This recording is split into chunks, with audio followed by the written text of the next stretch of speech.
Hey everybody, it's been a busy weekend here at Mason Woodshop, and I've actually made a lot of progress on the DIY MFT/assembly table. I just wanted to show you, got the stack of parts here.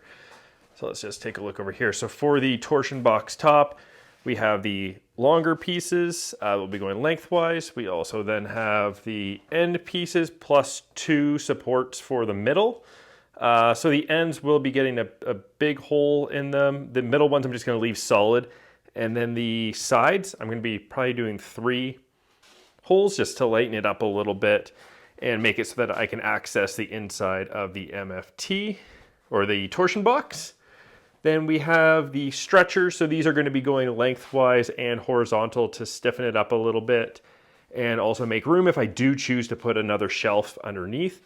And just to show you the plans that I'm kind of working from, more so rough drawings. And I have been, you'll see here, look, got some imperial measurements using metric. So I've been using both tape measures. Usually, I've actually been using the imperial to rough cut and get things pretty close. Then I actually am using millimeters just to dial it in exactly. So this is still roughly what I'm doing. So again, there'll be some holes in here, again, to lighten it up, make it so I can get in, make it so I can clean up that sawdust. The shelf in the middle, I might not be doing. I might be doing more of a vertical organization because a lot of these pieces are going to be going in there, not necessarily some of the larger ones. So I'm just trying to weigh my options. I think for now, I'm going to be doing the torsion top. I'm going to be building the base, and yeah, and the middle can actually just be done anytime. So I can actually finish the bench and then decide what I want to do in there. And let's see what else we have. Oh, over here, so we have the big panel. So we have the base that's going to be going on the absolute bottom. So this is where the casters will be mounted. Then we have the 2 pieces, one of ply and one of MDF. So both 3/4, well, the ply is definitely 3/4 of an inch. The other ones are not quite, but that's fine, doesn't really matter. So this is going to be the base of the torsion box, and this is going to be the top of the MFT top. So that's going to be the top of it. Then let's take a look at, so these casters, and actually these were surprisingly amazing casters at a great price on Amazon. I'm really happy with those. They did come with, let's just take a look in the box. Actually came with hardware if you're mounting to a single sheet of plywood, but I'm going to be mounting it essentially to double thick plywood, so I will just have to get some new hardware, which is not a big deal. But really nice 4-inch casters, really happy with the connection on them, and these can hold 1,200 pounds when you're, I don't think it was 1,200 pounds per wheel. It must have been 1,200 for the set of 4, which is quite good because the bench itself is probably going to weigh a couple hundred pounds.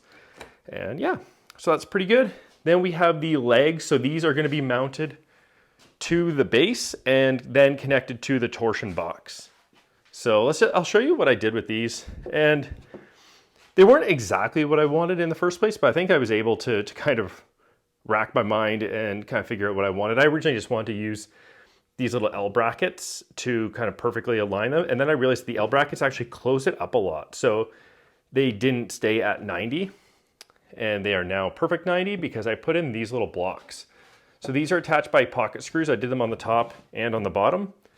And what that did is it allowed me to clamp these and get them to a perfect 90. So right now these are quite good and they will be able to kind of go right on the base, right in the corner and look good. So pretty happy with those. I've got 4 of those. I did screw up one of them when I was drilling the pocket holes. Not a big deal because that's all hidden anyways. And so yeah, the casters will be going up through the base and then through here. And then the bolts or the nuts will be attached to the bolts in here. So it will slightly impact the space underneath, but not a big deal. And what else do I have? Oh yeah, the other cool thing is I did get my order from what's it called? Axminster Tools in the UK. So I have the Parf Mark II guide system. And so it's got all of the components in there, made in the UK. And this is a very cool system. So I'm really looking forward to using this jig to drill those 20mm holes on 96mm centers.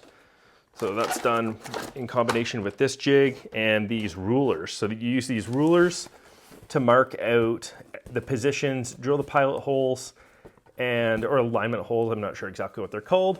And it does have all the bits. So it's got the Forstner bit, it's got the pilot bit, and then also some dogs. And I did get, and I posted a short on YouTube as well, but I did get a handful of other accessories.